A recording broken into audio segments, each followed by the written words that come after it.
no. Don't start it that way. Welcome to New Game Plus. This is a retro gaming podcast where three guys spend 1 year playing 52 old games, and then we talk about it. My name's Dustin. My name's Kenny. Nolan. And this is our 2020 Christmascast. Merry Christmas, boys. Merry We've Christmas. almost made it. Happy Hanukkah. Happy Kwanzaa. Feliz Navidad. Yeah, Feliz Navidades from your daddies. Welcome to those of you that are watching on YouTube. You can see that I'm donning a Santa hat, and my little elves are on the screen with me. And you can But see we're Grinches. It's snowing outside. It's Christmas miracle. We can make up anything for the people that are just listening. You see that we've actually brought live reindeer today. Whoa. What's its name? Christmas time is here, and as always, the best way to spread That's Christmas a really cheer. bad name for a reindeer. I knew that he was going for that, Nolan. Yeah. And the best way to spread Christmas cheer is to talk about gaming throughout the year. This is Amen. our annual Christmas episode where instead of talking about a single retro video game, we do a retrospective. We will look at this past year in gaming releases. We will then look at gaming events the reindeer are getting out of control. Yeah. The events and news in gaming in the year. We'll do a brief reflection on the state of NGP, and we will look at next year in the life of NGP. The state of NGP from the board of directors? Quarterly update. From us three, if that's what we are, the Yes. board of directors. We are. We have historically started with a Christmas game that I've won every year. Nolan has lost every year. You don't and pretend Kenny's- to- Nolan has lost every year. No, I Here's won the last thing. year. Last year it was a competition between me and Nolan, and I think I won. You could roll the tapes. But Kenny has won before then. We're going back to the tried and true, Nolan and Kenny. Simple competition here. I've got 8 questions. All right? So, And I've got 8 answers. well, we'll I've go got back 99 and forth. problems. And Kenny is one of those. And 12 days I of am Christmas. one of them. And 12 Days of Christmas is the other 99. So it's as simple as this. We'll go back and forth. If you get it wrong, there is a chance to steal. And if you steal, then you get that point. The first to 5 wins. Simple as that. We're going to start this way to determine who goes first, okay? So the closest answer to the correct answer will go first. This does not count as a point. Fair. I like it. And it's not a race, so take your time, but also Are you we're sure? a podcast, so don't just sit here silently. Are you sure? Okay, it's am not I right? allowed to cheat? So no. Okay. But also I'm Ah. not going to go through what you can and cannot do because we're all adults here. Eee. I want to check again. We're sitting at computers. How have all many the knowledge. feet tall is the 2020 Rockefeller Christmas tree? 2020. How many feet tall is the 2020 Rockefeller Christmas tree? You want to talk this out just a little bit? I'm going with... okay, I have my answer, but while Kenny thinks for years, I'll give this little short story. Okay, Did y'all thank you. see what it looked like before they decorated it? Oh, it No, was supposed and- to be so shoddy this year. It- like, Wasn't there a super tragedy? barren. Like, did it fall or something? Well, I don't know what happened, but the picture on Twitter, it looked bad. It looked like it had been burned. Anyways, Well- apparently they always look bad before they decorate it. My official answer is 30 feet. 30 feet. 30 feet And tall. closest answer wins? Yes. God. 31 Wait, feet. no, hold on. You know what he's going to do? He's going to give one over or one Well, of under course. just Yeah. because he plays like that. Go, Kenny. $31 $1? feet. You going to $1 this? I'm gonna $1 him. What is your answer? I didn't hear. Oh, 31 feet. Okay, so Ah, you're he going won. 31 feet. He won. All right. I mean, I don't know. It might be shorter than that. Like 30 feet's tall. 30 feet's not that tall for a No, it's Rockefeller not that Christmas tall. tree. 75 feet. So close. Next time Next time, Kenny will have to go first because I just knew We he was would have gonna at do least been less embarrassing off, I think. Okay, I probably would have guessed about 80. We're now formally starting the game, and Wouldn't. you would have guessed about 80, thinking that that's horribly off. That's literally 5 feet away. No, I'm Please, saying he's we would have been a bragging. lot closer. Okay, so Kenny, first question: what Christmas decoration was originally made from strands of silver?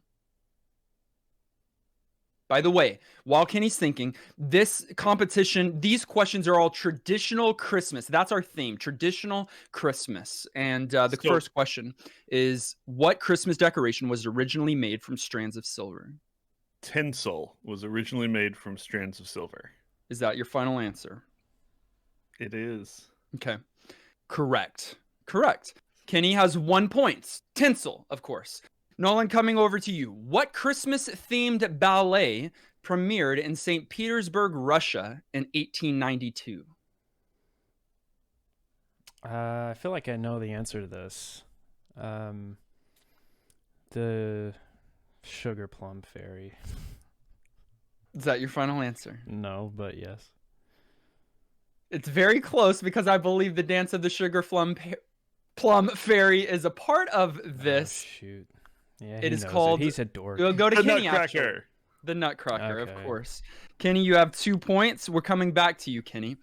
You need 5 points to win. In the early 1800s, the first gingerbread houses were reportedly inspired by what famous fairy tale? Hansel and Gretel. Is that your final answer? Sure. Correct. That is 3 points for Kenny. Oh, God. He's a nerd. Nolan, he's a Christmas nerd, if nothing It's else. true. Nolan, we're coming over to you. Time for you to get your first points. Okay. What beverage company has been using Santa Claus in its advertising since 1931? And I just pronounced his name funny for no reason. It has no connection here. So let me say it again. What beverage company has been using Santa Claus in its advertising since 1931? I didn't want that to throw things off. Coca-Cola. Is that your final answer? Yes. Correct. Nolan has I'm on the 1 board, point. baby. Kenny has On the board. 3. Let's see if Kenny can maintain his lead. Kenny, in The Muppet Christmas Carol, who played Scrooge? Can I Steal. phone a friend? I steal. Nolan? No, I was asking if Nolan was your friend. Oh, no, Nolan's not the friend I would phone. I'm gonna get in so much trouble if I miss this because this is like my wife's favorite movie ever. But I He don't know. doesn't know, So he's a moron. I know, but I'm thinking it out loud. And Muppet How many Christmas more Carol, points than you? Scrooge. He's not going to be able to, like, rack his brain for this one. There's no way. Kenny does weird things. I am. It's a weird act. It's okay. So it's not one of the actual puppets. There needs to be a time limit, correct? It's a famous actor, and he was quoted as saying he wanted to like act as if it was a real movie and play it like Shakespeare. Wonderful. Kenny, you have a few more seconds. And he's old and he's wonderful, and I'm bad at actor names, so I'm gonna miss it. Okay. I I got steal? nothing. Yeah, Coming you over to can take it Nolan. back. Nolan, what's the answer? Michael Caine. It is Michael Keaton. Of course. Not Keaton. I'm just kidding. Michael Caine. It is Michael Caine, of course. Yes. So that is 2 points, Nolan. 2 points. 3 points, Kenny. So we are very close. Kenny, coming back to you. Nope. Nolan, going to you. What traditional Christmas decoration is actually a parasitic plant? Mistletoe. Final Is that answer. your final answer? Yeah. Correct. It is mistletoe. We are tied up 3-3, starting to fill it Wow. in my jingle jammies. All right, Can't talk Kenny. about jingle jammies. Kenny. I'm ready. What well-known Christmas carol became the first song ever broadcast from space in 1965? Interesting. Yeah, these questions I did right to start easy and to get a little bit more difficult as we go along.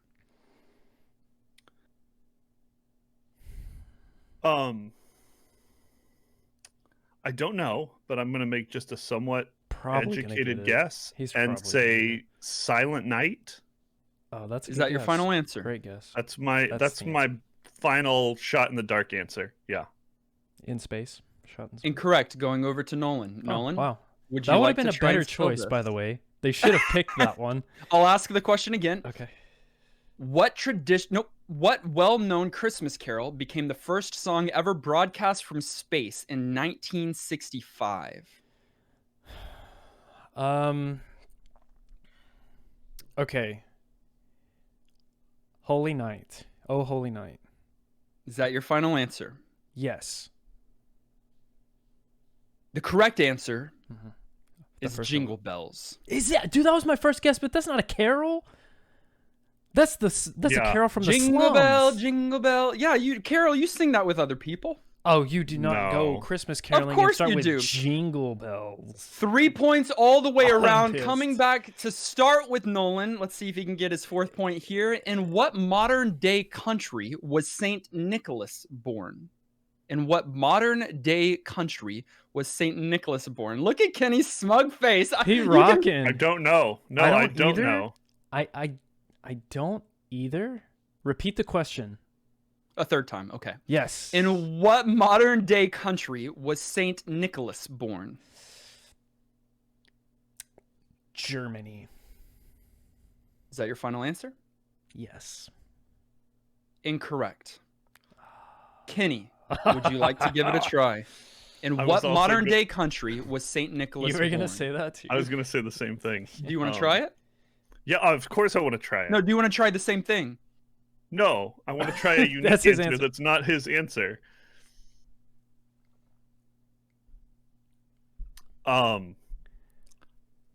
Austria. Oh, please. That's probably it. The correct answer is Turkey. No way. Weird. That's All right, fake these are news. hard. Gobble gobble. They're hard. The correct answer is North Pole.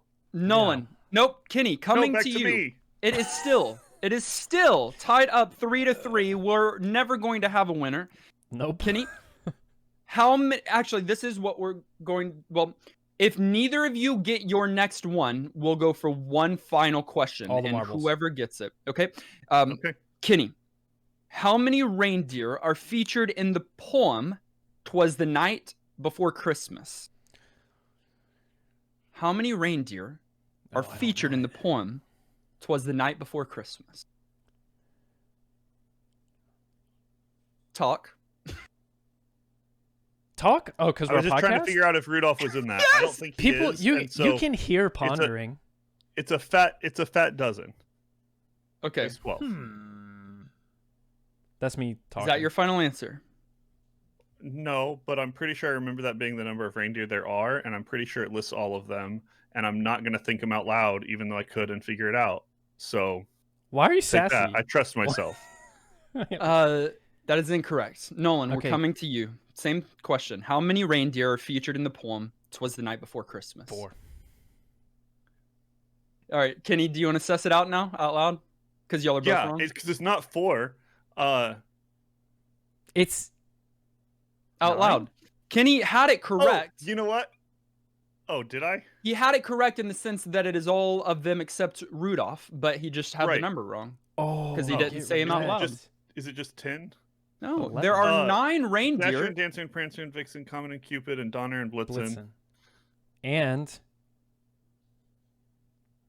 And then 4 others. Yeah, so there's Four. no, and one other Rudolph. So there are 8. If you would have done that, you would have got it.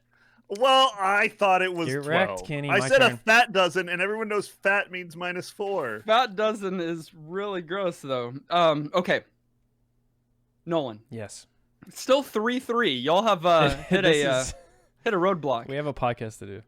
In the song "Grandma Got Ran Over by a Reindeer," I got it. I got this. what incriminating evidence was found on Grandma's back? Oh, I didn't sing a song to find the answer. oh, And I you didn't don't get it. know. Tracks, tire tracks, marks, road marks, skid marks. Is that your final answer? Yes. All of those. Yes. You gave a lot of answers. Okay, well, but you know what I mean. Tire tracks. That's what we'll say. tire tracks? You think he was coming up in a? Oh my god. He said tire tracks. No, that's not what I mean. Gets it. It is correct. It is claws marks. Thank you.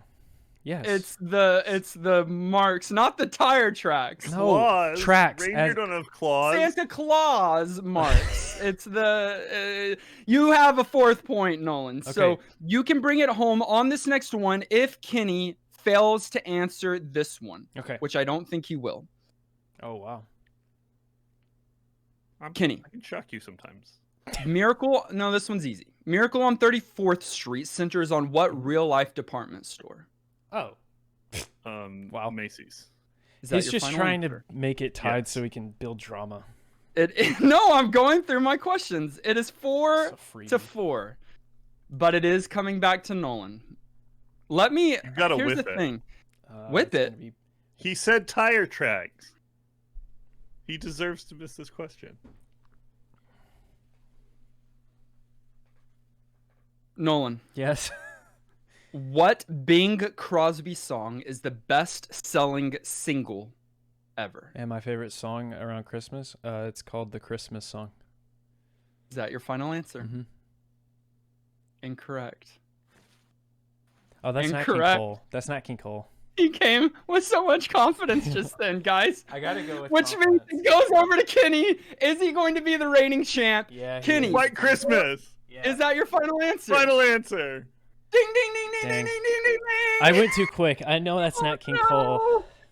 Kenny just won again. I've learned I always think I sing won the last year. I reindeer think names. Dustin was saying that he won. Kenny, congratulations. Thank Santa you. will It be feels so bringing good. your gifts down your chimney Ooh. very soon. Thank you for those of you that have played with us at home, either on YouTube or any wherever you were when you were playing with us. But for now, we're going to not put aside a Christmas game. We are putting aside a Christmas game, and we're going to talk about other games, actual games, real, tangible games that we got to play some of this year that were big titles in 2020. The fun thing is, I believe last year, for the most part, the three of us didn't play many new games. Nolan being one of the exceptions with, because that's when your Zelda game came out that you played a whole heck of a lot. Yeah. But other than that, Kenny for sure didn't play any 2019 games. Nah, I don't think he he did, have. dude. Maybe I a don't- Civ 6 expansion. And I didn't really play many either. This year that changed for me, and some for you guys Some for me. as well. Yeah, certainly changed for me. Nolan, you want to start us off? I will start us off. So the first game that we have to talk about didn't come out in 2020, actually, so I'm breaking the rules a little bit. But it makes sense. I got permission. The game's called Among Us. Mm. And it technically came out in, what, 2018? 18. What? I thought it was even earlier than that. It was a It was long time ago, regardless. 18. Okay. 18. The point But it being, that's part of Blew why... up this year. Yeah, that's part of why I chose it. So a game that came out 2 years ago, very low budget, looking like in everything, clearly low budget marketing if we didn't hear about it until now, went completely viral on Twitch. If you don't know, Among Us is this like whodunit party game that you play with a total of 10 people, so you need friends to play it. Sorry, guys. But once you find friends, you are playing as spaceship people, and two of those people are not people, they're aliens disguised as the spacemen, and they're killing the crewmates. So you're either an imposter killing people, or you're a crewmate trying to figure out who's doing the killing. And it is so much fun. We played it with some people in Discord. Some of you listening were there playing with us, and it was a blast. I loved it. With some of our NGP community. It was a lot of fun. And The first half of the game, the hardest part, as Nolan mentioned, but glossed over just a little bit, is you've got to find friends. And so the whole, whole first half of your life, you're looking for friends. And then once you find them, you start the second phase of this game. Yes. In which you kill each other. So it's inspired by the live action Mafia game, which many people have played, or there's other variations of the game, but where there is a bad guy mixed with good guys. You don't know who the bad guy is, or bad girl. Sorry, we're all inclusive here. And it is a lot of fun, but I do think it falls in that spectrum of these party games that are a blast to. Ow, this ball keeps hitting me in the eye. And for those listening on podcast, the Santa Claus hat ball at the end of my hat. It's the reindeer. I blame it on the reindeer. The 13th reindeer, apparently, or the 12th reindeer. I think it's one of those games that is a lot of fun to begin with, but the fun and the novelty of it wears off fairly quickly. Yes. I don't know. People are still playing it. That doesn't mean anything. You're right, Dustin, and you're right, Kenny. People are streaming it longer than I thought they would. Top streamers. Okay. So really big streamers like XQC on Twitch. He's like one of the biggest streamers. He has a huge audience. Played this game, and like he, along with other people that have a lot of viewership, play together, and it's so funny because they just trash each other and they call each other liars, and it's very entertaining to watch. So even if you don't have friends, you're in luck. It's fun to watch too, and I recommend checking it out. It's so simple too. I love that a game like this can just get mainstream, and even though it may not deserve it, it gets to that status and it becomes pop culture, and it's fully mainstream. This is the game that you see pictures of teachers memeing in their classroom, that I find my own nieces and nephews talking about and playing in front of me, like over the holidays. Yeah, it's on mobile now. And AOC. Right, and that members of Congress literally use it to like build their platform. It's everywhere. Awesome. This game got weird big. Some might say it's pervasive. I wouldn't. Some might. That'd be sus, though. That would be sus. It's even created a whole nother language that people use to talk about how people are suspect, or so good, man. It is a lot of fun. And you mentioned Twitch, which is good, Nolan, because that's what really revived it. That's what brought it back. It only had something like 30 to 50 concurrent users for the longest time. In fact, they were getting ready to kind of put it to death and move on. They had let's make an Among Us 2 and try it again, because this first one didn't reach the success we wanted it to. And then someone streamed it on Twitch, and game over. No more plans for Among Us 2. Let's support Among Us 1. In fact, just recently at the Game Awards, they announced, and I believe released a new map entirely, with some new mini games to play in there, and functions on the map, verticality added to some of the stages, and different things like that. Ooh. So it's crazy. I get it. As we're recording this, you may have not even seen it yet. It's now out on the Switch. I did see that on the Wikipedia page, and I had to do a double take. I was like, huh? But I guess it happened today? Is that what you're saying? I think today or yesterday. Yeah. That is good news. We could play over the holidays, boys. All of us. I mean, Switch. We also have phones. Sure. Okay, Diablo Immortals. Stopping us from playing. Yeah. I'm done. All right. Kenny? So while Among Us got super big, it wasn't the first game this year that went weird viral.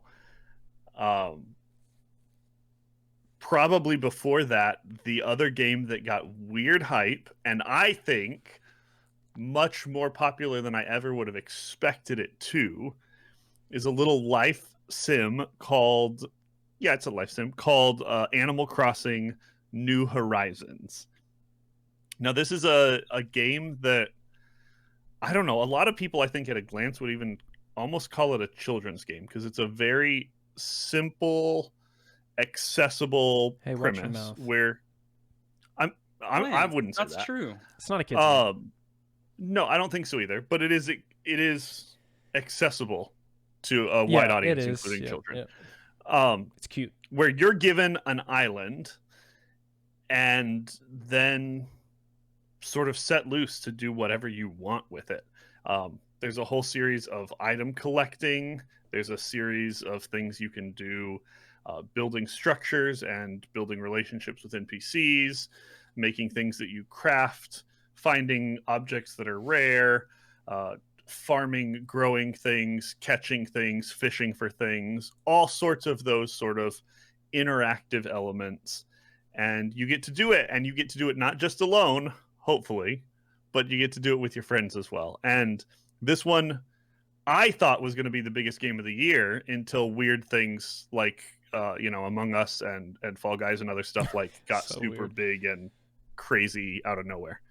Well, So this is going to be our first time bringing it up on this episode, but for those of you listening many years in the future, just know 2020 has been unique, and Animal Crossing New Horizons came at just the opportune time for that company and for us as gamers.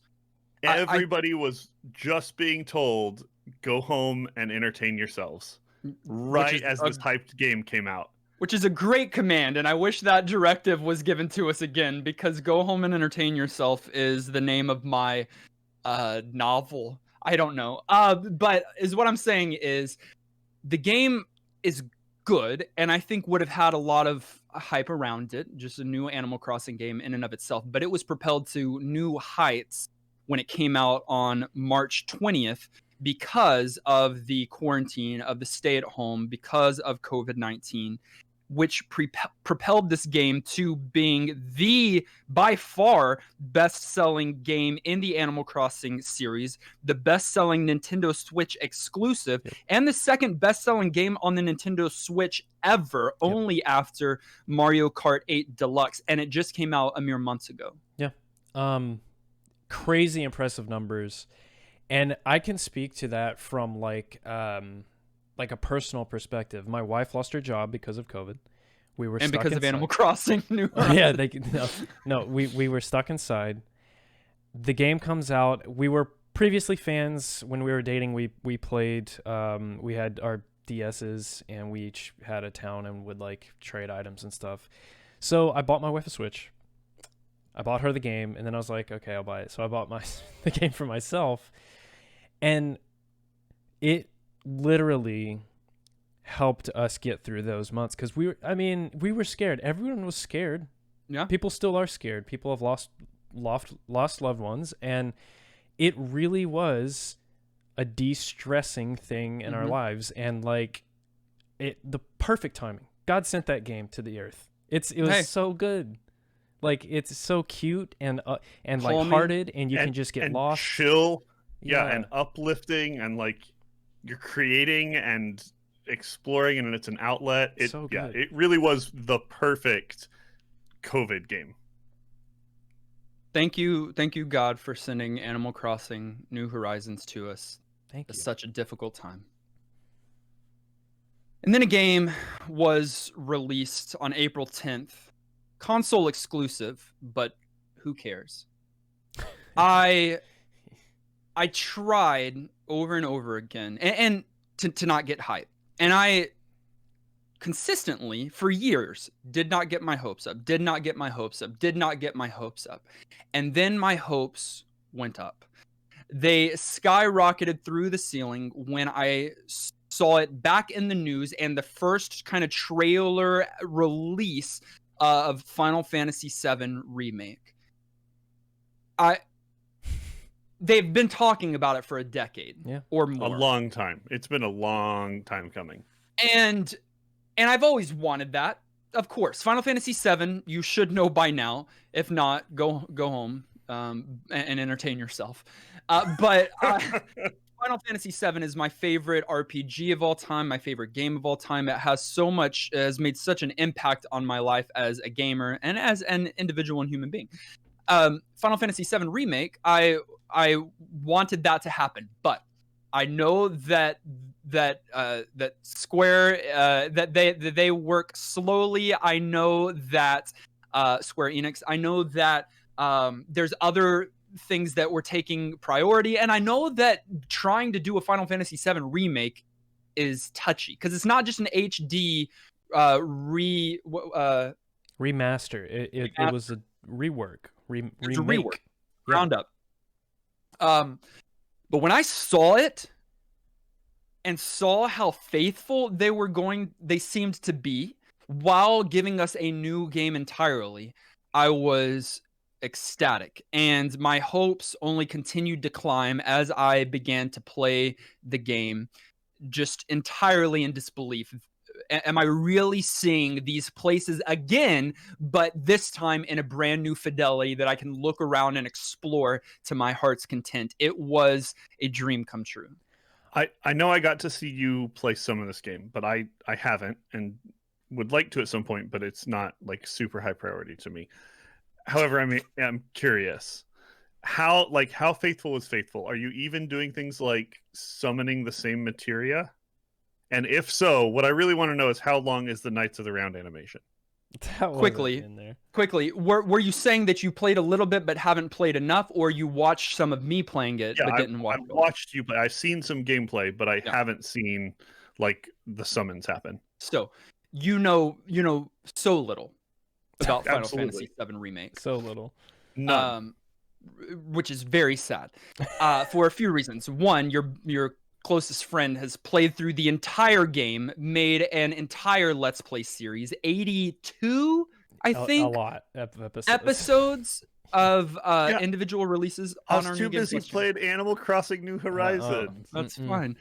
But they're all up on our YouTube channel. You can click the link in the annotations, or you can. And can I see you summon Knights of the Round or not? You got to answer my question. He doesn't even know that it's beginning. He does because we've talked about it before.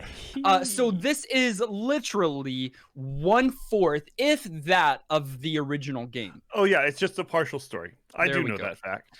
It is episodic. They haven't talked extensively about that. But you are only experiencing a very fleshed out Midgar in this game. Long enough to still justify that fact?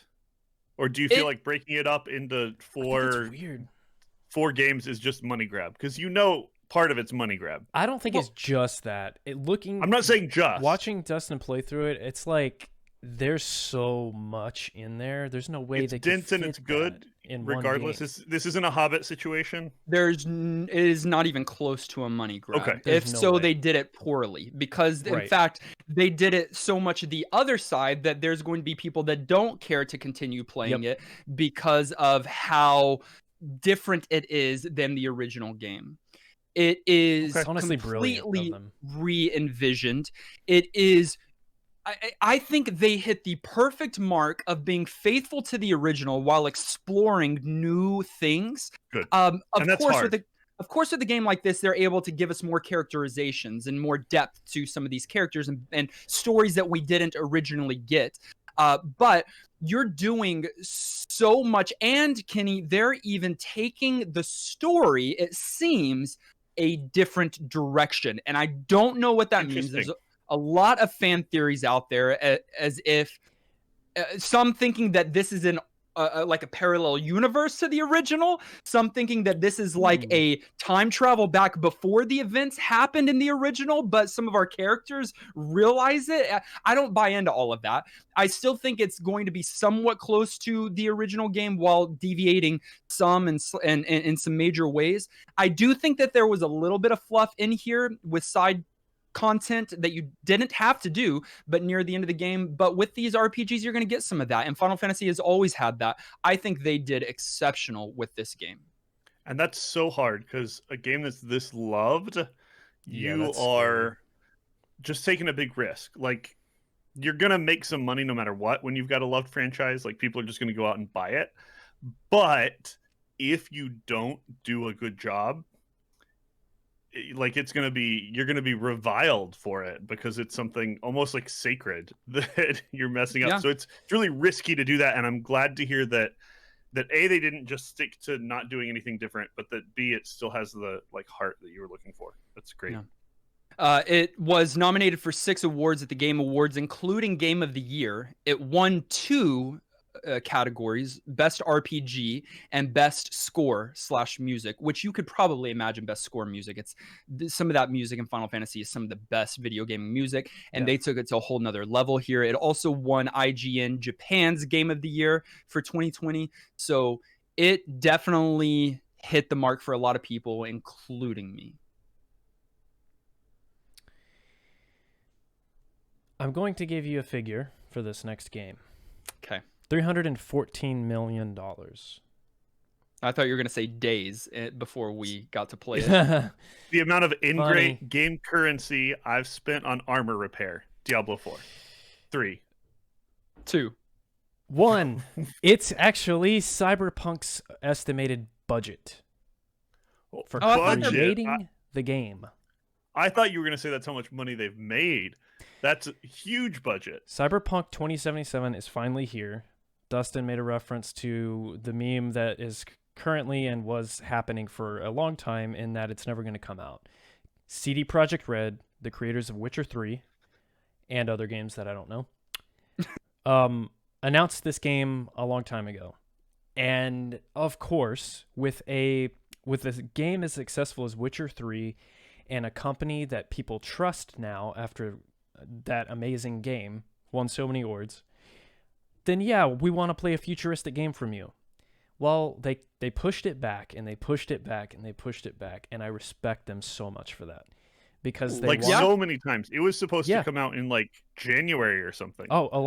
Push it back again. Make a game I see your angle that you are proud of, that people aren't going to be upset of. Of course, people are upset. There are glitches with the game, yes. That's the case with any new game. I'm sorry, we live in 2020, and that's how the industry works. Now, half of that figure I told you, and this is an estimation. I don't know if they have real numbers out there. I've looked. I can't find exact. About half of that went to marketing the game. I mean, and that's what I want to talk about. Yes, it's smart. They have... Okay, it's the most hyped game ever that I know of, and I feel comfortable saying that. It's so maybe Half-Life 3, but that's not a game. It's different. Like it's a AAA title that they've spent so much money on, that people want so bad. Keanu Reeves is the spokesperson, and he's in it. Smartest marketing move they could have ever done. Everyone loves Keanu Reeves. Like, if you were going to get a celebrity... Well, that's their whole budget, I feel like. Dude, that's worth. Because he has been portrayed as a, like, kind person. He values art, and he cares about this game. He wants it to be made like that. And it's the biggest game. It's the biggest game. And that's why I wanted to talk about it. I haven't played it personally. I want to, and I will. But... I am just blown away how they were able to pull this off with so much backlash and yet still make a quality game. It's amazing. Well, I don't think any of us have played it yet. It did literally come out 6 days ago, as of this recording. Yeah. So none of us have gotten it. It did come out multiple systems, including the new consoles, right? So like it's all over the place. And there are also memes about how it looks on old hardware compared to new hardware and PC, being worlds apart. Like with anything popular, like we talked about with the possibility of Final Fantasy VII, when there's high expectations, it's really easy to fall short of those and get yourself in a little bit of trouble. Yes. And they're definitely in a little bit of hot water right now because of backlash on bugginess and of look on last gen consoles and a number of other things. But just watching, I'm with you, Nolan, watching the journey of like this long build and something that people cared about and hyping it up was just fun. It was even as an outsider, I also like haven't jumped in. They had 8 million pre-orders. Dude. Like, Insane. Make your money back overnight. It's just crazy. 74% of those pre-orders were digital. That's also an interesting thing. Physical's gone, guys. Like, who does physical? I want to, and I tried with Switch. I can't. It just doesn't make sense. Have an SD card. Yeah, it doesn't make sense. You can play it day one, the minute it comes out on digital. Yeah. Hype works. Excuse me. It receives a whole lot of hype, and I know that Witcher 3 was an excellent game. I played it. One of the things that I got excited about with Cyberpunk that I just heard about just recently is that they intentionally made the game shorter, because while Witcher 3 was considered great by many people, it was only beaten by few. Like, it's a long game, Witcher 3. I've never beaten it, and I played Same. 50, 60 hours in it. Yeah. I didn't play nearly that much, but I started it and never finished. Yeah, because wrong it's with so us? long, and I'm still like, oh, it's a great game. I had fun, but like I wasn't motivated to get all the way to the end. So they made Cyberpunk intentionally shorter, which is good. I'm a character guy. I haven't heard too much about the story here. Is it supposed to be a good one? I know it gets praised for it. Yeah, it's supposed to be a good one. So I didn't know this. I should have. Witcher was a book series. Yeah. No one knew about it until they made a game. Not many. Not many. Cyberpunk is a thing. It's a series. I don't know if it's a book series. I think it's games. Is it really? Board games? The creator's Mike Pondsmith. I'll have to do more research on what the original Cyberpunk was. It's a genre. It's a role-playing game franchise. Yeah. It's a dystopian tabletop role-playing game that we could have. And so CD Projekt Red's just like, guys, we need to just revive this really sick stuff. So it's a thing, and he was a consultant for them for years while they were developing the game. That's cool. Yeah. How fun would it be to have made a thing and then have someone come along and be like, we're going to take your thing and we're going to make it even better. We're going to make it a thing. And we're going to share it with everybody, and the world's going to get hyped over it. And here's some money. Yeah, you're right. And here's some money as well. This is one that I'll eventually play, but I won't be one of the ones that play it up front. It will be one that I play maybe a year or so from now with a big sell and on PC. When or if will y'all play it? I'd play it tomorrow. But you want a new console, right? Is it not on PC? It is, yeah. No, it's on PC. You'd want to play it on PC. I would play it on PC. Yeah. And I would buy it maybe tomorrow. Like I want to play it. Like FOMO is unfortunately part of this, and that's my whole argument, and I'm falling short. Kenny? I would play it. The hype is fun, and it's fun to be part of the, conversation that's going on. But I've been too busy because I found a new game that I absolutely love that is defining my time. Oh yeah? Okay. This game won Indie Game of the Year, won Best Action Game of the Year, and has absolutely enthralled me and enraptured my heart. And I got no time for Cyberpunk 2077 because I've been playing Hades. 2077. What the hell? Again and again and again and again and again. Over and over and over. Yeah, so the ad. Exactly. Their ad budget was almost as much as Cyberpunk. Yeah, being a tiny little indie. They got studio. Metallica. So Hades is an action roguelike where you're sort of dungeon crawling through these series of levels in the underworld, all set in the old.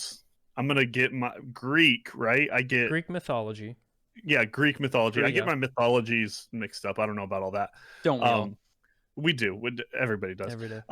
Through a story that's based on these classic, well-known characters from Greek mythology, and it is such an amazingly well-done game on every front that I don't even know which one to pick. Super good storytelling, tons of replayability, even for a game where you're doing a similar kind of strategic action thing just over and over again. Amazing music, and I'm nowhere close to having gotten through the actual story, and I've already put in tons and tons of hours. It's absolutely my sweetheart game, and I'm so glad that 2020 brought it to us. Developers. It's such a fun game to watch. Developers are Supergiant Games, which is that small Bastion. Indie game Bastion, Transistor, Pyre, and now Hades. They haven't done many, but everyone they've done has been with an incredible amount of love, an incredible amount of uniqueness to it. Like they're borrowing from, but not copying anyone. Nope. They've got their own flair. If you see one of their games, you could be like, that's a Supergiant game. Yeah. And robust, polished, just really loved, well-made, thoroughly crafted games. Snubbed at the Game Awards? No. Yes. I mean, I would have liked them to do better, but there was some serious competition. There really was. Sure. And so, but good on them for even getting nominated. Well, they got nominated. They got nominated up there with the big dogs for Game of the Year. Yeah, right. They were in the conversation. But they did win best. They did win best indie and best action. So that's huge. Yeah, that's mean, and I don't know what else they should have won over the ones that they were against, because there were some big players this year. Yeah, and the types of games they were up against, just these big immersive AAA titles already that have are fan like bases. Yeah, a completely different look and across, all the different systems. Like it's hard to have the gravitas as a little indie guy, even when you're like perfect and make an amazing game, to come against that sort of stuff. It's the first roguelike that I could comfortably recommend to someone who doesn't know what that is, or who usually wouldn't like that style of game. Because when I think about other roguelikes in the past, too hardcore. Like, that genre is just kind of polarizing, I feel. This one's more accessible? Yeah, absolutely. You don't even know you're playing one. It's just so polished, dude. Can you tell me about the dialogue real quick? Because that's one of the cool factors. So good. So they're unlocking this sort of bigger story as you're going through this, repeated mechanic of like running through this dungeon. But they're doing it in a way where which characters you interact with are each unique and different, and the dialogue you get is based on other things that you've done. So like which items you've picked up is going to change the dialogue that's happening, and yet that same dialogue is going to end up sort of weaving its way back into the story. And it's all just like, this isn't, I don't know, it's just super well thought out. The voice acting is incredible. Everything about it, I can't even complain. It's a 11-10 for me. He like, loves it so much. I haven't played it, but I've watched Kenny play it. I even watched Nolan play it a little bit. It's a beautiful game and looks so cool. Sounds so cool. Moving on to my last game, and our last game is of what we're talking about here, and it is The Last of Us Part 2. Came out June 19th. Again, a console exclusive, which is weird for me. Both of the ones that I talked about were PlayStation 4 or exclusives, at least at the time. And I didn't ever have a PlayStation 4, and my friend never was able to send me his. Who's that? No matter how many times I begged and pleaded, and no matter how long it's been since he played his PlayStation 4. Would you send a console in the mail? Finally, I was able to obtain a PlayStation 4. I had to perform someone's wedding, and then got a gift as a PlayStation 4 as the payment. And so I played all the games that I had been missing. The Last of Us was one that I always had on my list and always wanted to play because of its story. The Last of Us 2 just came out when I got this PlayStation 4. So me and my wife sat down and played back-to-back The Last of Us, straight into really The Last of Us Remastered, straight into The Last of Us 2, and had one of the best gaming experiences and storytelling experiences of our lives. The game is so good that I'll never play it again. Dang, such a good statement.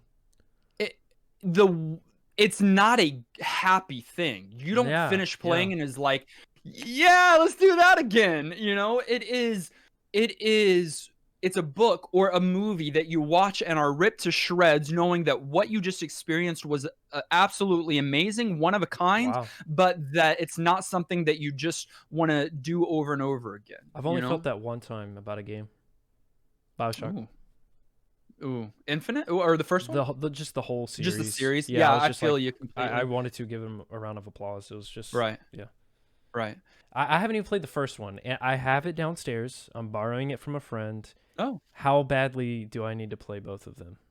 You and your wife need to sit down before me and my wife get to your house in 13 days or whatever it is, and play the game. Y'all will absolutely love it. It's spectacular. Takes place in Austin. It starts in Austin at least. The first one, Last of Us Part 2, what we're talking about, we played it back to back, so for us it was kind of one and the same. Got it. But I again, I've never experienced storytelling in a video game to this degree. The gameplay is good, but you're playing a story. Like it's a narrative based, character driven story. And so while you're taking out zombies and while you're taking out other humans, a lot of humans in part 2, it's the story that is compelling you to continue to play. And because it's so story centric and character centric, it isolated the fans over decisions that were made, especially in this game. Oh. There were a lot of people that didn't like directions that were taken all throughout the game, not just with the game's ending, especially with the game's ending, but also decisions that were made earlier on. And while I see some of the complaints, it wasn't my story to tell.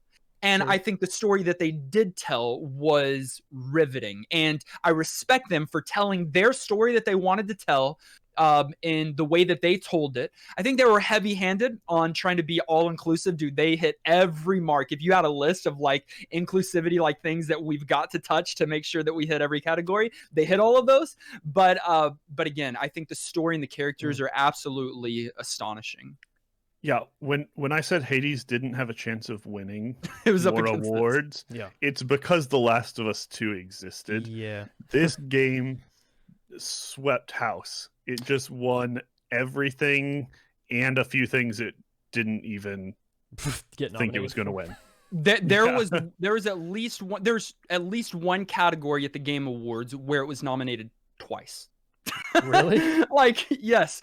Best performance, vocal performance, because the two leads were our two Critical Role girls, Laura Bailey and Ashley Johnson.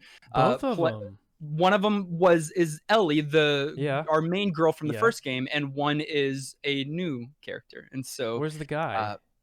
Well, he wasn't nominated this year. Oh, was he not in the game? He was in the game. Oh, okay. But at the Game Awards, it won. It was nominated for many things in many different Game Awards and won most of them. At the Game Awards, it was nominated for Player's Voice, Best Score and Music, Best Art Direction, Best Performance, Best Action Adventure Game, Innovation and Accessibility, Best Audio Design, Best Narrative, Best Game Direction, and Game of the Year. Wow. And it won like 90% of those. And it won every one of those except the second best performance, because the first best performance won. It didn't win best art direction, and it didn't win best score and music, but almost every single other one of those it did. I'm impressed. It's incredible. You should play the first one and play the second one. I don't know which one's better, but definitely for 2020 games, The Last of Us 2. There are many other games that came out this year. We probably missed some of the ones that you wanted us to talk about. We've already taken too long talking about these 6. But I did want to just throw out a few notable mentions. Tony Hawk's Pro Skater 1+2, 1 and 2 came out, kind of the remastered thing of that, which is hype because retro gaming. Fall Guys, which is an incredible game that Nolan never raged at. Nolan doesn't ever get angry when he plays games. That was another hype game of 2020. But it was another hype party game. Assassin's Creed Valhalla came out just recently. Haven't played it yet. We'll play it soon. And then Marvel's Spider-Man Miles Morales is getting a lot of hype. It just recently came out as well. It's really an extension of Marvel's Spider-Man that came out a few years back. But those are few. There are still others.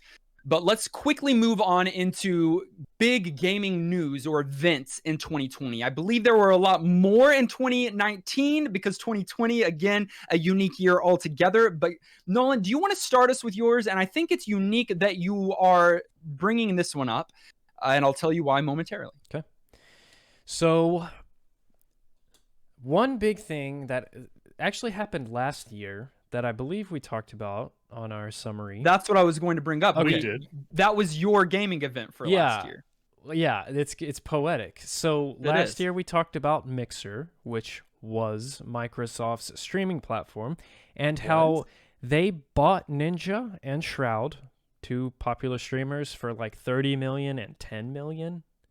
Biggest like gaming deals. They announced the numbers? I didn't know they announced them. Oh, yeah, they did. 20 to 30 for Ninja.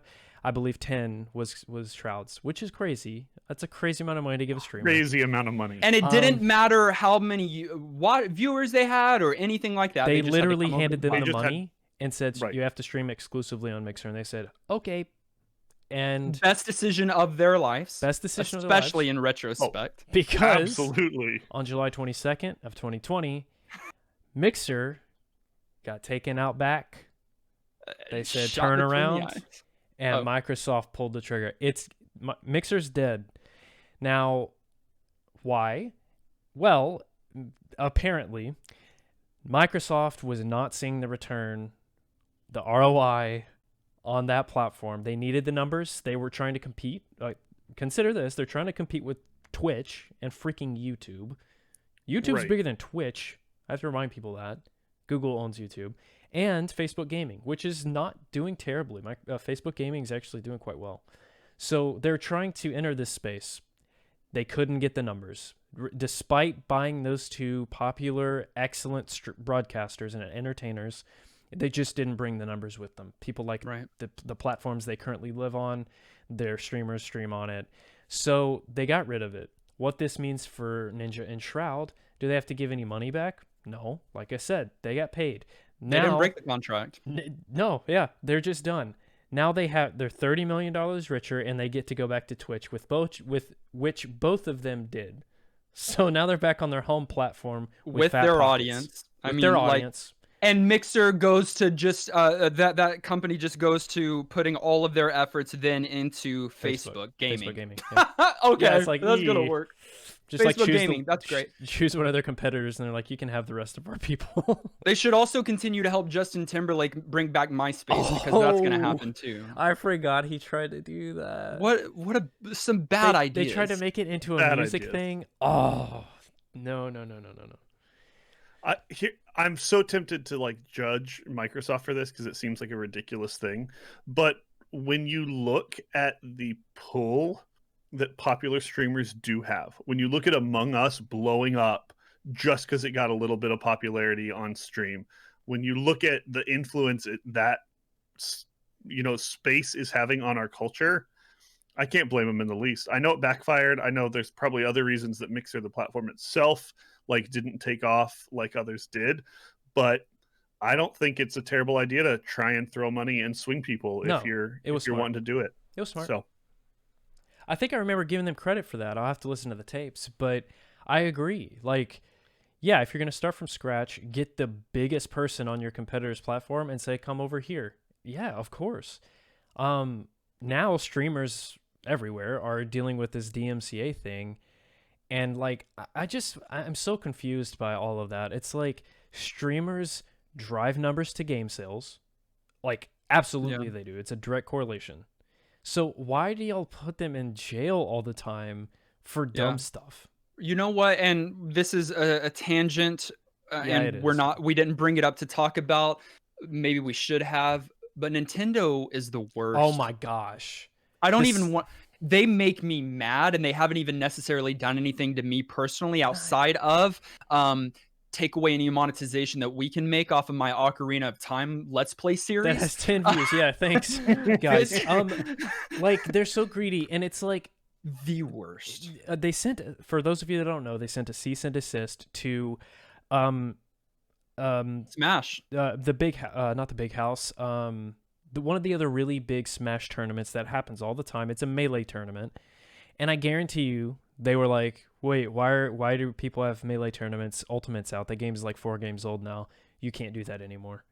And it's so infuriating that you would do that to your audience. They love you. I love Nintendo, but they're jerks, dude.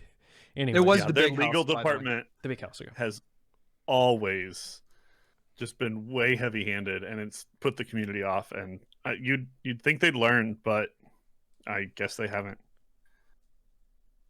Due to the unique year that 2020 has been, almost every single video game conference, went 100% virtually or was just canceled entirely. At the start of the year, a few conferences got to occur before the spread went viral. PAX South and East actually happened in person in January and February, respectively, but soon after, conferences began to move virtual. So the Game Developers Conference, Gamescom, additional PAX stuff, BlizzCon, E3 was canceled altogether. They said they're not going to even do an online version. Yeah, we called off NGP Con. We called off, and that was a hard decision, that we hadn't so many people planned anything for it ever. The Vancouver Retro Gaming Expo, that's just to name a few, but all of these annual conferences all either didn't happen or went exclusively online, which for a lot of people that attended these conferences had to be a bummer. But for those of us that don't typically attend and just either watch live streams or read the news after the fact, for me, it was the best year of gaming conventions ever.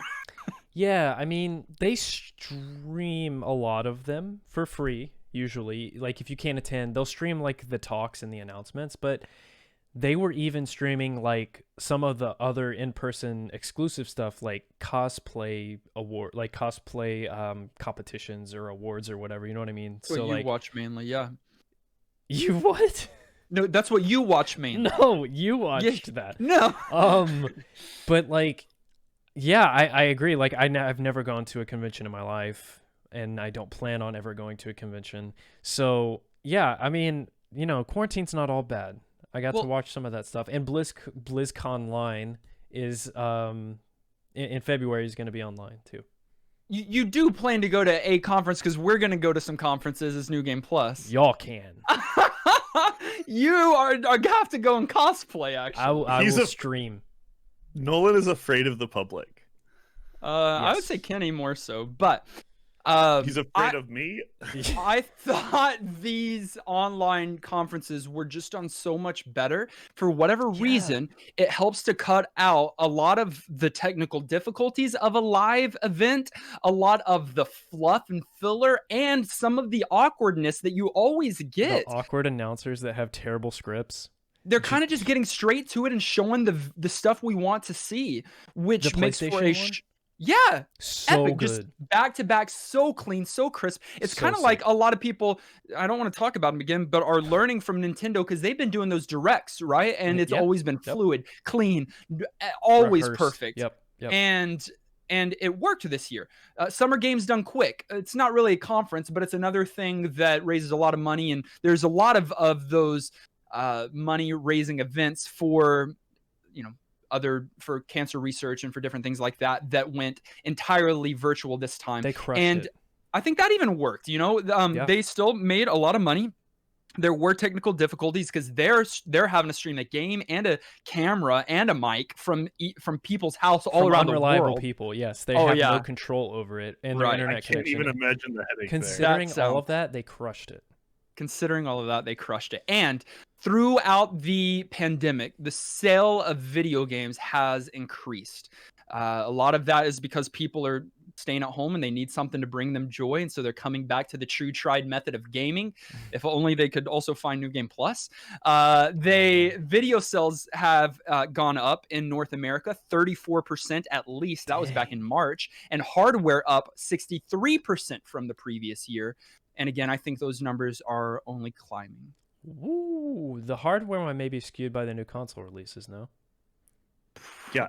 Heavily, yeah. It may. And I think we should take some time to talk about that because it's not every year that we have a console release year. You know, we've got this nice little cycle of drop a generation, let it kind of develop, games come out, things, you know, kind of slack. Nintendo does whatever they want, and they're like, we'll just release consoles whenever we want, and we kind of do our own thing. Here's a cardboard box.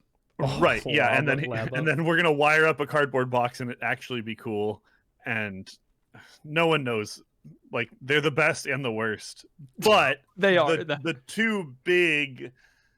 I can't even say primary because like Switch is huge, but the two other big consoles both had their next gen release just recently this year. You got the Xbox Series. I'm going to say it wrong. The Xbox Series X as well Terrible name. as it's absolutely terrible name and so confusing. Like Yeah. with all of that already You there, know what's not and confusing? is the PlayStation 5. That's not. I love them for that. 1, 2, 3, 4, Just 5, follows baby. the Let's PlayStation go. 4. Yep. It'll be interesting to see how long that goes before they start doing weird cell phone things and like jumping tins or I don't know. We'll PS6. see. It makes it easy on their like marketing department and Yeah. everybody else. Like you just count them up. But these have been huge. Next gen graphics. You're starting to get capabilities to do things like ray tracing. You're getting solid state hard drives. You're getting all kinds of the newest bells and whistles. 8K. I think that's made up. 8K. Yeah, you're getting Hey guys, PC. new, really well thought out controllers that include some like button individual haptic feedback. That's cool. All kinds of cooler quality of life stuff that have been included in this next gen of consoles, and so that's been fun. Unsurprisingly, though, those have been super, super popular. And so I think the story, even more than 2020 happened and they still were willing to drop these new releases because they were in the works and somehow still pulled it off. I mean, mostly knowing people were stuck at home and going to buy them for sure. But is just how difficult these things have been to buy because they came out, everybody bought them. More people wanted them than bought them, and you had a weird, huge problem with scalping, with reselling, with eBay shops that are tripling the price, and with people really going crazy. YouTubers buying them as marketing stunts and then destroying them and getting a ton of flack from the community for being wasteful. And it's just been a kind of weird sense of drama in the gaming community, both because it's hype and new things are coming out, and just because it's been like so much and so hard to get on that train. It's dumb. Will you get a PlayStation 5, Kenny? I know Dustin won't, so I'm not going to ask him. Probably not. I actually have been more of an Xbox person historically. Weird. Call of Duty. Yeah, I know that's probably the wrong choice, but yeah, it is. Go to Mixer. The- Facebook. so, okay, Gaming. so Xbox 2 gens ago was 360? a purchase. Yeah, this was Okay. 360. Was a purchase during college specifically to play Halo. So PlayStation wasn't an option. And then Xbox One, my wife and I were gifted, and so like it's not a choice I've ever had to make, but have just lived in the Xbox ecosystem more. Yep. Nolan, will you? I mean, yes, I will. Probably next year, sometime. I want to play Demon's Souls really, really bad. I think PlayStation has better exclusives. I will never buy an Xbox ever. If the conversation is about new fancy technology that people have had a hard time getting a hold of and it's been scalped like crazy, I won't be buying a PlayStation. I'll be buying a new graphics card and upgrading my PC. Hey, now that's the right choice. I will eventually get a PlayStation 5, hopefully from you, Nolan, if you let me borrow it. When Okay, you want me to buy a PlayStation 5 and mail it to you so you can play your Final Fantasy game? When the next episode of Final Fantasy VII releases. Okay, yeah. Yes. Okay. Let's just go ahead and make that plan. I already have a router.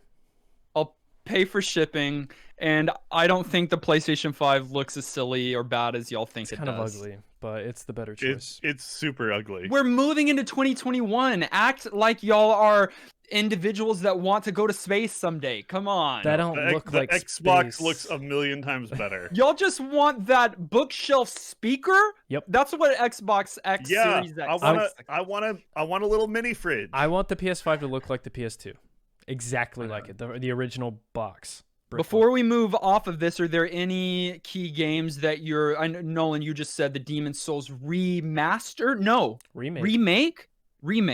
Are there any other key games from either of these consoles that you guys are looking forward to? Kenny, obviously with Xbox Series X, you're looking forward to Call of Duty, but anything besides that? Gears of War, dude. Yeah, Gears of War, Just Dance.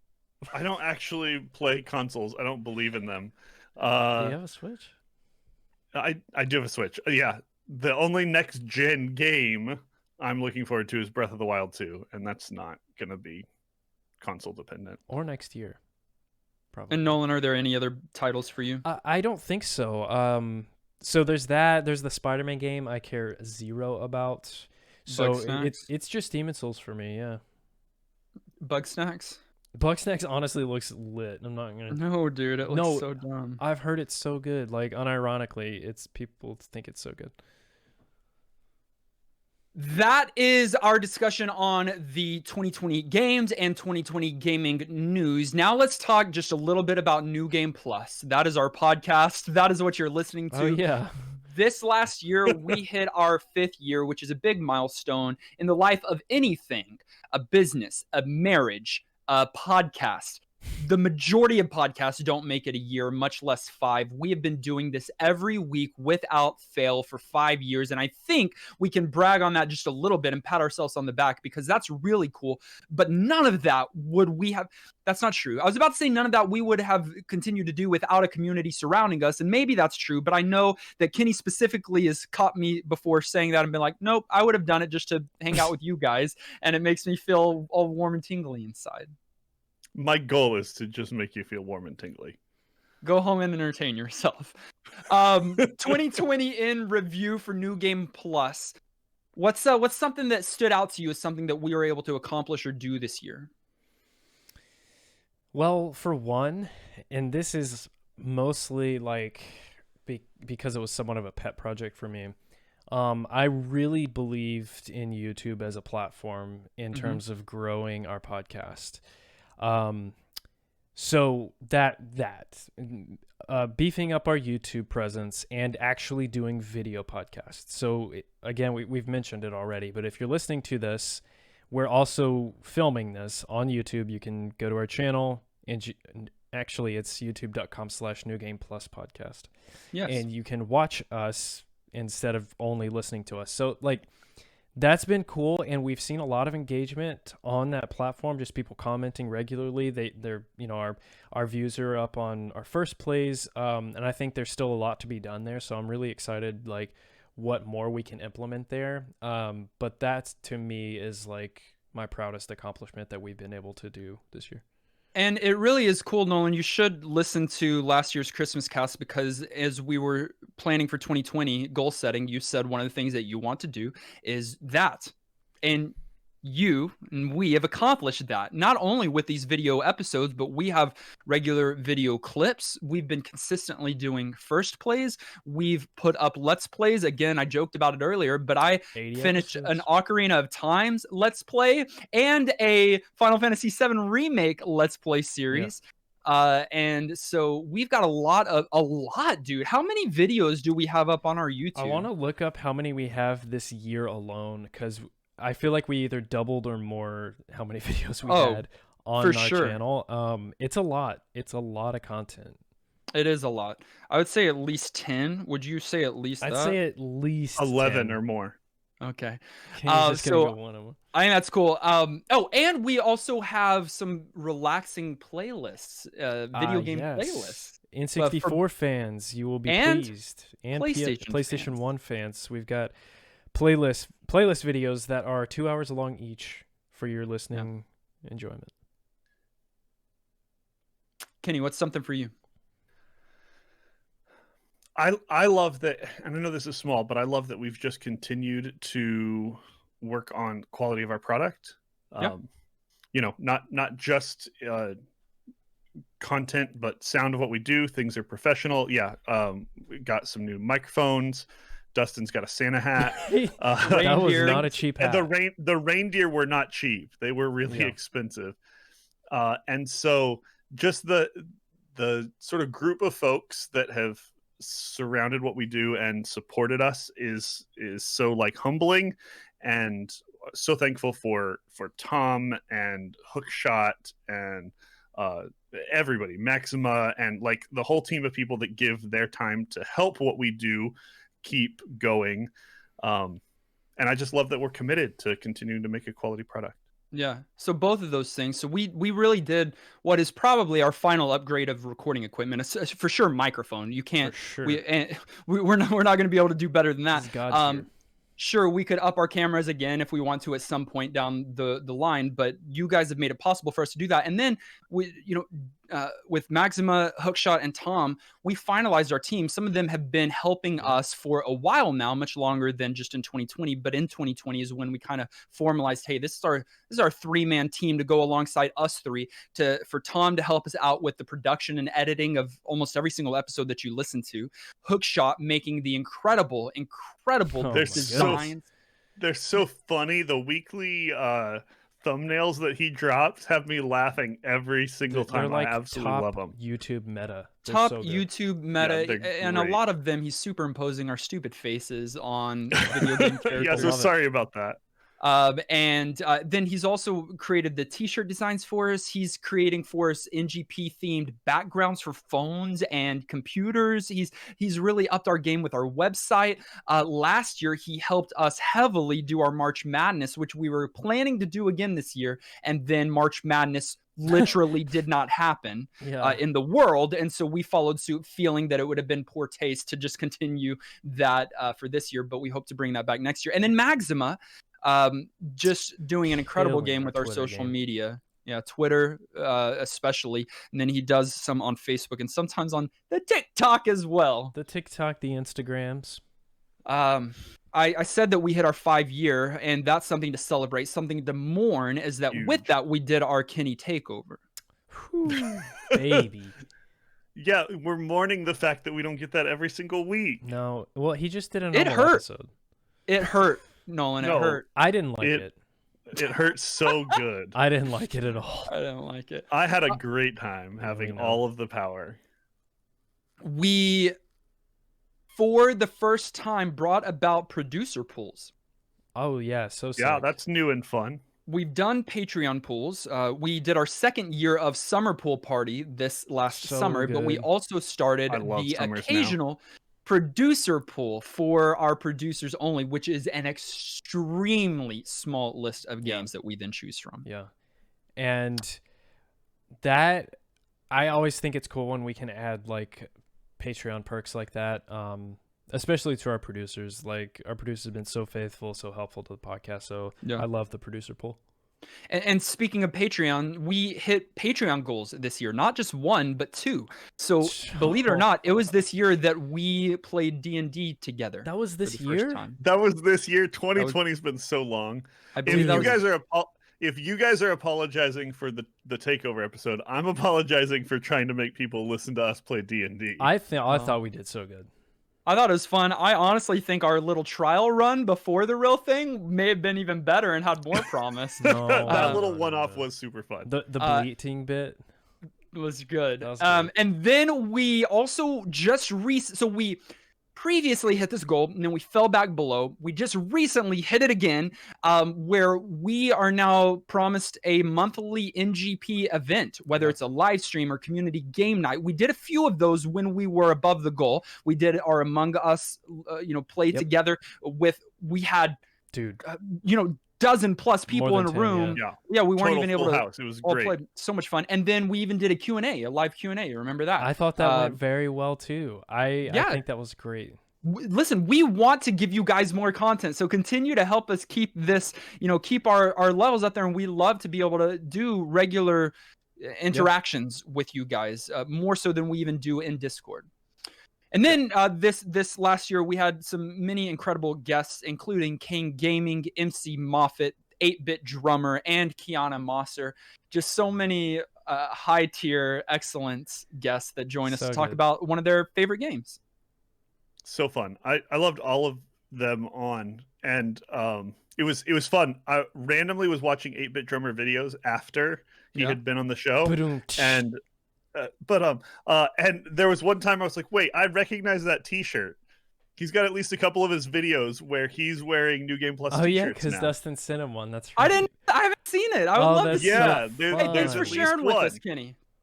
Oh yeah, I know. I keep you guys in the loop. So he was a great guest.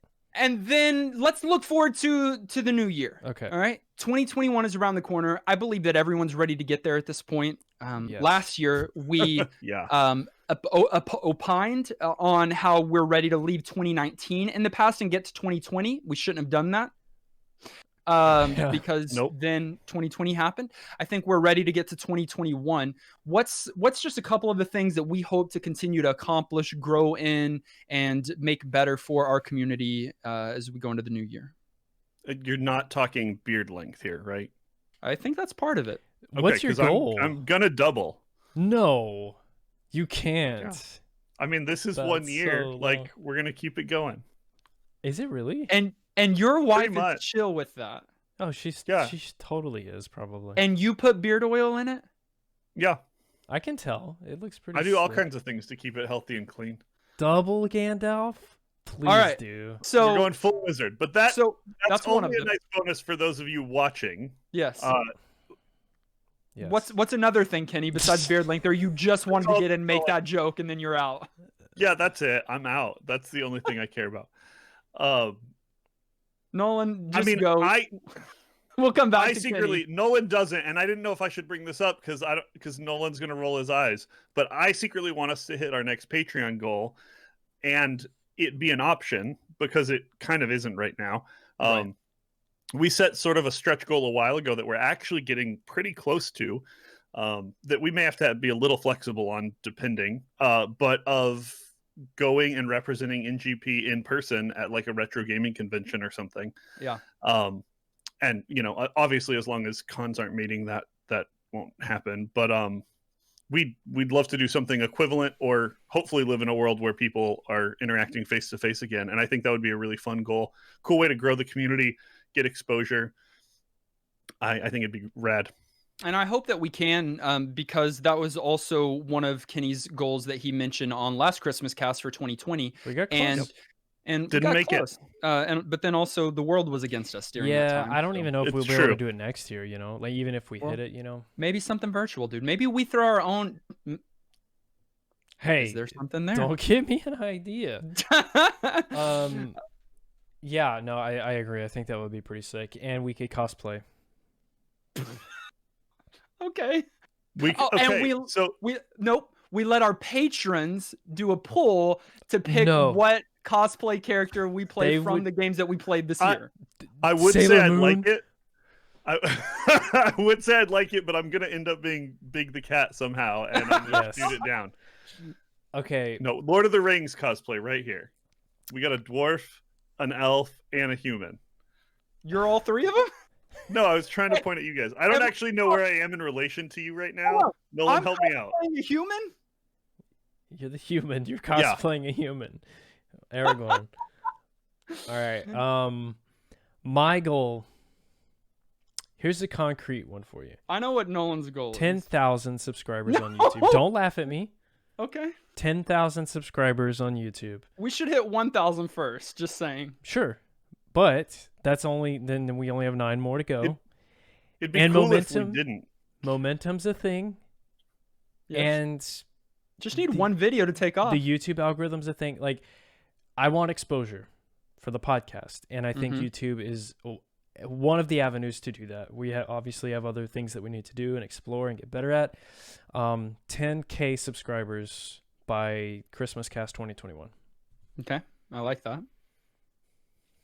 And then Discord. What's your numerical goal there? Because we need to hit 500, but then are you going to go way above for that one as well?